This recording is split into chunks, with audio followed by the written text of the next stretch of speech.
Strawberry वाले लेने हैं ना ये ये थोड़ी सस्ती है। स्ट्रॉबेरी। अस्सलामुअलैकुम, welcome again to my channel. Hope so आप सभी ठीक ठाक होंगे। मैं भी शुक्र अल्हम्दुलिल्लाह बिल्कुल ठीक ठाक हूँ। और अभी जनाब नाश्ते में बच्चों के लिए बन रहे हैं पैनकेक। आज है फ्राइडे का दिन और फ्राइडे वाले दिन मैंने सोचा चलो आज इनके लिए ब्रेकफास्ट में जो है ना कुछ अलग सा बना के देती हूँ। वैसे ये सैंडविचेज़ हो गए, पराठा रोल हो गया, आलू का पराठा और डिफरेंट अंडा पराठा, इस किस्म की चीज़ें तो ये नाश्ते में भी खाते हैं और अक्सर स्कूल भी लेके जाते रहते हैं। बट आज मैंने कहा चलो आज ना थोड़ा सा डिफरेंट इनको पैनकेक बना के देती हूँ। तो मैंने यहाँ पे ले लिया था 1.5 कप मैदा और मैदा मैंने छान के लिया था। बरसात का मौसम है तो बेसन, मैदा, आटा वगैरह छान के इस्तेमाल करना चाहिए और गुठली वगैरह भी नहीं रहती है। और 2 मैंने इसके अंदर रूम टेम्परेचर पे अंडे डाल दिए थे। वैसे तो मेरे फ्रिज में पड़े थे बट मैंने इनको ना निकाल के बाहर रख दिया था। और यहाँ पे तकरीबन 2 भर के चम्मच मैंने चीनी के डाल दिए थे। और ये मैं आप लोगों को शो कर रही हूँ कि इसमें बेकिंग पाउडर जाएगा। अक्सर लोग ना बेकिंग पाउडर और बेकिंग सोडा के दरमियान में कन्फ्यूज़ हो जाते हैं। बट अब आपने कंफ्यूज नहीं होना है। जब भी आपने ऐसी रेसिपी बनानी है तो बेकिंग पाउडर, केक भी जब हम लोग घर पर बनाते हैं ना तो बेकिंग पाउडर यूज़ होता है। ये इसे बड़ी पैकिंग में भी मिल जाता है बट मैं ये छोटा ही लेके आती हूँ क्योंकि मेरा ये काफ़ी टाइम तक चल जाता है। बेकिंग सोडा बिल्कुल अलग से मिलता है। तो यहाँ पे मैंने जो है ना वनीला एसेंस डाल लिया था और 5 से 6 ड्रॉप्स मैंने डाल लिए थे इसके। और 1 कप जो है ना वो मैंने तकरीबन मतलब रूम टेम्परेचर वाला ही दूध इसमें शामिल कर दिया था। साथ में मैंने 1/4 कप जो है इसके अंदर ऑयल डाल दिया था। आप चाहें तो उसकी जगह मेल्टेड बटर, घी भी यूज़ कर सकते हैं। बट मेरी कोशिश होती है जो चीज़ें घर पर अवेलेबल है ना उन्हीं के साथ मैं चीज़ें बना लूँ। बस अच्छे से हमने इस बैटर की मिक्सिंग कर लेनी है ताकि इसके अंदर जितनी भी चीज़ें डाली हैं अच्छे से मिक्स हो जाएं। और इसके अंदर मैंने ना 1 पिंच सॉल्ट भी डाला था, वो शायद आप लोगों को शो हुआ हो या मैं बताना भूल गई हूँ। तो बस इसको अच्छे से मिक्स करके थोड़ा सा जो है ना वो थिक सा बैटर होता है, बहुत ज़्यादा रनी भी नहीं होता ना बहुत ज़्यादा थिक होता है। तो बस हमने इसके ऊपर ना फ्राइंग पैन के ऊपर हल्का सा ऑयल, बटर, घी जो भी आपके पास अवेलेबल है ना वो आप हल्का सा इसके ऊपर लगा लें। और बस फिर एहतियात के साथ जो है वो आपने इसको डाल के फैला लेना है अच्छे से। और ये बड़े जल्दी जल्दी से बन जाते हैं, बड़े मज़े के बनते हैं। वनीला एसेंस की खुशबू इसके अंदर बहुत मज़े की लगती है जब आती है। और दूध और अंडे का मिक्सचर होता है तो मेरे बच्चों को तो ये बहुत ज़्यादा पसंद है। लेकिन मैं उनको कभी कभी देती हूँ क्योंकि इसके अंदर मैदा होता है और ये मैदे के ज़्यादा अच्छे लगते हैं। जो घर वाला आटा होता है ना उसके इतने मज़े के नहीं लगते। सो यहाँ पे मैंने ना 2 ही रेडी किए थे। दोनों के लिए एक एक जो है ना वो काफ़ी होता है क्योंकि नाश्ते में ये एक एक ही खाती हैं। और साथ में जो है वो मैंने इनको बनाना का मिल्क शेक बना के दे दिया था क्योंकि ये काफ़ी फिलिंग होते हैं, मोटे से होते हैं और एक ही खा के ना पेट जो है वो फुल हो जाता है। तो बस फिर मैं इनको नाश्ते में एक ही बना के देती हूँ कि कोई लेफ़्ट ओवर जो है वो बच ना जाए। और इसके ऊपर देखें जैसे ये बबल्स से बन जाएंगे ना हल्के से तो आपने इसको पलट देना है इसकी साइड। तो मैंने ना फ्राइंग पैन छोटा ले लिया था और इसके अंदर ना पलटने में मुझे बड़ी मुश्किल हो रही थी। तवे के ऊपर बनाती ना तो आसानी से पलटा जाना था। बस फिर मैंने लास्ट पे इसके ऊपर जो है ना वो चॉकलेट सिरम लगा दिया था और ये मेरे बच्चों को बहुत पसंद है। चॉकलेट तो वैसे ही तकरीबन हर ही बच्चे को पसंद होती है। और इस तरह ज़रा अच्छी सी प्रेजेंटेशन हुई हो ना तो बच्चे बहुत शौक से खाते हैं। वो कहते हैं ना कि एक भूख पड़ जाती है देख के और बच्चे हैप्पी भी बहुत हो जाते हैं कि इसकी काफ़ी सजावट की हुई है मामा ने। तो यहाँ पे ये मैंने एक बोतल ला के रख लूँ ना तो ये काफ़ी अरसा तक निकल जाती है और इसकी एक्सपायरी भी काफ़ी लंबी होती है। और प्लस ये काफ़ी डोनट्स के ऊपर, ब्रेड के ऊपर, बहुत सारी चीज़ों पे ना ये काम भी आ जाता है। तो यहाँ पे बस मैंने ये बच्चों को बना दिया था। 2 ही बनाए थे मैंने इस टाइम पे, अपने लिए मैंने बाद में बनाया था। और बस बच्चे जब चले गए थे ना तो फिर मैं रूम में आ गई थी क्लीनिंग करने के लिए।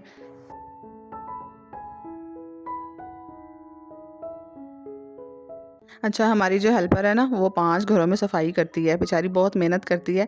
बट ये करती क्या है कि ना जब इसका छुट्टी का मूड होता है ना तो ये 5 घरों में से 2 घरों का काम छोड़ देती है और शो ऐसे ही करवाती है कि मैं आज छुट्टी पर थी। तो मुझे ना इसका कभी भी यकीन नहीं होता है। अभी कुछ दिन पहले भी जो है ना वो मैं पूरा घर जो है समेट के रखा हुआ था क्योंकि हमारे घर 8 बजे आ जाती है तो फिर मुझे अर्ली मॉर्निंग ही ना अपना घर सारा ऊपर से समेटना पड़ता है। और मुझे इतनी सख्त नींद आ रही थी बच्चों के जाने के बाद, लेकिन मैं सोई नहीं, इसका मैं इंतज़ार करती रही क्योंकि उन दिनों बारिशें भी हो रही थी और बारिश की वजह से हमारा जो ब्रेकर है वो नीचे हो जाता है ताकि बेल से ना किसी को करंट ना लगे, डोर बेल से। तो ये दरवाज़ा फिर नॉक करके चली जाती है, कहती बाजी आपने खोला नहीं, मैं दरवाज़ा नॉक करके चली गई। तो फिर मुझे इसकी स्पेशल ड्यूटी देनी पड़ती है। सुबह के टाइम मुझे नींद भी आ रही हो ना तो मैं नहीं सोती हूँ कि कहीं ये चली ना जाए ना। तो जब मैंने इसको कॉल की तो मुझे कहती है कि बाजी मैं जो हूँ ना वो आपका घर छोड़ के चली गई थी अगले वाले घर में, लेकिन मैं लास्ट में आपकी तरफ आती हूँ। मैंने कहा चलो ठीक है आ जाओ। मेरी आदत नहीं है कि मैं इतना जल्दी गुस्सा करूँ कि तुम आई क्यों नहीं। लेकिन बाद में ना मुझे थोड़ा सा शक हुआ कि लगता है इसका छुट्टी का प्लान था।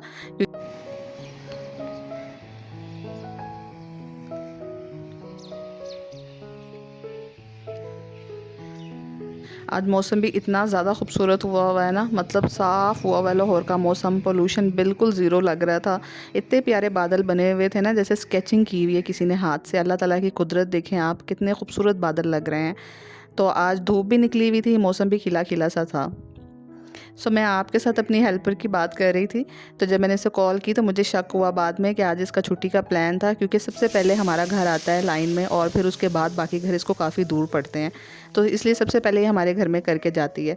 तो मैंने सोचा शायद ये आ जाए, लेकिन वही बात हुई कि ये बाद में चली गई और नहीं आई, और अगले दिन आके कहती कि नहीं, वो मेरे हस्बैंड लेने आ गए थे, मेरी मजबूरी हो गई थी, मैं नहीं आ सकी ना। तो मुझे इतना गुस्सा आया ना इसके ऊपर। पहले मैं सुबह 8 बजे इसका वेट करती रही और फिर इसने मुझे 12 बजे अपना वेट करने के लिए बिठा दिया। तो आप बताइएगा, क्या आपकी हेल्पर्स भी ऐसे करती हैं? अक्सर ये कुछ घर छोड़ के आती है और फिर ये कहती है कि ना उनको अगले दिन यही बताती है जाके कि मैं छुट्टी पर थी। ये तो हेल्पर्स के साथ चलता रहता है, और मजबूरी होती है कि जब आपने क्लीनिंग वगैरह करानी हो तो फिर आपको इनका इंतज़ार भी करना पड़ता है। और जो बंदा इनके लिए डोर ओपन करने के लिए बैठा होता है ना, यकीन करें कि उसकी बड़ी सख्त ड्यूटी होती है।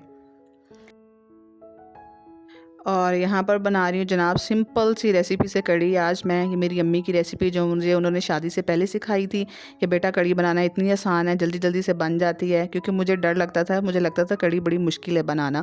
तो मैंने बस ऑयल के अंदर नमक मिर्च हल्दी भूनी और साथ ही उसमें कढ़ी और जो है वो दही का जो मिक्सचर है वो डाल दिया, और कढ़ी पकती रही। और साथ में ये देखें लाइट सा तड़का, जिसके अंदर मैंने कुछ भी नहीं डाला, बस लाल मिर्च डाली है साबुत वाली और ग्रीन चिलीज़ डाली हैं, ज़ीरा डाला है और तड़का रेडी करके इसमें डाल दिया है। पकोड़े बनाए थे सिंपल से, और बस हमारी कढ़ी रेडी हो गई है। जब मेरा झटपट कढ़ी बनाने का दिल चाहता है ना, तो मैं यही रेसिपी यूज़ करती हूँ। और यकीन माने कि मेरे बच्चों को, मेरे हस्बैंड को ये आसान वाली सीधी सी सिंपल सी कम मसालों वाली रेसिपी बहुत मज़े की लगती है। तो कढ़ी तो हमारी उसी दिन ही ख़त्म हो जाती है, क्योंकि बच्चे चम्मच के साथ खा लेते हैं। तो अभी जब खाना वाना खा लिया तो मैंने सारे बर्तन वॉश किए, और आज मेरा दिल था कि किचन में से जितने पुराने बर्तन हैं ना, जो कि मुझे लगता है कि काफ़ी गंदे गंदे से हो गए हैं और काफ़ी पुराने देर से, मतलब काफ़ी देर से मेरे इस्तेमाल में ना, उनको मैं निकाल के अलग साइड पे कर दूं, ताकि मैं वहाँ पे नए बर्तन लगा लूँ। तो मैंने ना आज सारे बर्तन किचन से निकाले जो जो मेरे यूज़ के नहीं थे और जो काफ़ी गंदे गंदे से लगना शुरू हो गए थे। तो ये प्लेट्स हैं ना, इनमें से कुछ मेरी शादी के टाइम की, मतलब डिनर सेट की हैं जो बची हुई थी, और वो फिर आहिस्ता आहिस्ता साथ साथ यूज़ होती गई। और कुछ मैंने नई प्लेट्स भी ऐड की थी, बट आपको पता है प्लास्टिक की प्लेट्स जो है ना, वो सालन के कलर चढ़ने से भी ख़राब हो जाती हैं। तो आज मेरा दिल था कि ना मैं सारे ये वाले बर्तन निकाल के साइड पे कर दूँ, यहाँ पर ना नए बर्तन प्लेट्स वगैरह लगा लूँ।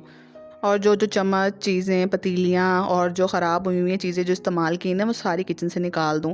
क्योंकि मेरी आदत नहीं है घर में, चाहे कपड़े हों, बेडशीट्स हों, या कुछ ऐसा बच्चों के टॉयज़ हो गए, बुक्स हो गई, जो भी चीज़ें हैं ना, किचन के बर्तन हो गए जो मेरे इस्तेमाल की नहीं होती हैं, वो मैं घर पर नहीं रखती हूँ। मेरा स्टोर रूम भी जो है ना, वो चीज़ों से खाली होता है। बस वही चीज़ें मैंने स्टोर रूम में भी रखी होती हैं जो मेरे प्रॉपर इस्तेमाल की होती हैं। जो नहीं होती ना, वो मैं साथ साथ ही निकालती जाती हूँ। अगर किसी की यूज़ करने, किसी के काम आ जाए तो मैं उनको दे देती हूँ, और अगर किसी ने यूज़ नहीं करनी तो फिर मैं उनको डिस्कार्ड कर देती हूँ। तो यहाँ पर निकाली थी मैंने आज ये वाली न्यू प्लेट्स, और आज बच्चे भी देख के इन प्लेट्स को बहुत हैप्पी हो जाएंगे, क्योंकि सारी हमारी प्लेट्स जो है ना, वो मैंने आज चेंज कर दी थी। तो यहाँ मैं इनको क्लीन करके लगा रही थी, और पुरानी वाली सारी मैंने निकाल दी थी। तो बस जिस तरह मैंने अपने घर की चीज़ों की कांट छांट करती रहती हूँ ना, इस तरह अपनी ज़िंदगी में ऐसे लोगों की भी मैं कांट छांट करती रहती हूँ, और उनको अपनी लाइफ से निकाल देती हूँ, जो मेरे लिए ज़हनी अजियत का बायस बने, या जिनके लिए मैं कोई इंपॉर्टेंस ही नहीं रखती हूँ। तो मैं उनको अपनी लाइफ से जो है ना, वो अलहदा कर देती हूँ। फिर उनका होना मेरी लाइफ में ना होना, मुझे कोई भी परवाह नहीं होती है उनकी। इंसान की ज़िंदगी बहुत ज़्यादा पुरसुकून रहे ना, उसके लिए ऐसे लोग जो कि नेगेटिविटी फैलाएं आपकी लाइफ में, आपको इंपॉर्टेंस ना दें, आपकी वैल्यू ना करें, आपकी ज़हनी अज़ियत का बायस बने, ऐसे लोगों को लाइफ से अलहदा कर देना ही जो होता है ना, वो ज़हनी सुकून के लिए बहुत बेहतरीन होता है। और मैं समझती हूँ कि हमेशा अपनी ज़िंदगी में एक ऐसा दरवाज़ा खुला रखें कि जिसका दिल चाहता है ना आपकी लाइफ से जाने को, वो आराम से चला जाए। आप कभी भी उसको मत रोकें अपनी ज़िंदगी में। और जो लाइफ में आना चाहते हैं पॉजिटिव लोग, उनको आने में आपकी ज़िंदगी में आसानी हो। तो यहाँ पे हम आए हुए थे मार्ट पर, और थोड़ी बहुत सी चीज़ें ख़रीदनी थी जो ख़त्म हुई हुई थी। तो यहाँ मेरी बेटी भी मेरे साथ मार्ट पे आ गई थी, क्योंकि इसका होता है कि मामा मार्ट पे जा रही है ना, तो मैं बहुत कम जाती हूँ। मतलब इतना कम जाती हूँ कि शायद 2-3 महीनों में मेरे 1 या 2 चक्कर लगें, वो भी जब मेरा मूड होता है तो यहाँ पे 1-2 चीज़ें ख़त्म थी, साथ वो लेनी थी, और साथ इसने जो है ना कुछ अपनी चीज़ें लेनी थी। यहीं तक था आज का व्लॉग। होप सो कि आपको अच्छा लगा होगा। अगर अच्छा लगा है तो लाइक शेयर सब्सक्राइब करना मत भूलना। इंशाल्लाह नेक्स्ट वीडियो में मिलूँगी। अल्लाह हाफ़िज़।